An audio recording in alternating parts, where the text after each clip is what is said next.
Welcome! If you value your privacy on Snapchat, you might want to turn off the activity indicator so others can't see when you're active. In this quick guide, I'll show you exactly how to disable it using the latest Snapchat update. First, open the Snapchat app on your phone. Once you're on the main camera screen, look at the top left corner and tap on your Bitmoji or profile icon.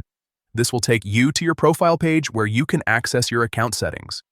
Next, find the settings icon in the top right corner of your profile screen. It looks like a small gear. Tap on it to open the settings menu. Now scroll down through the settings until you reach the section labeled Privacy Controls.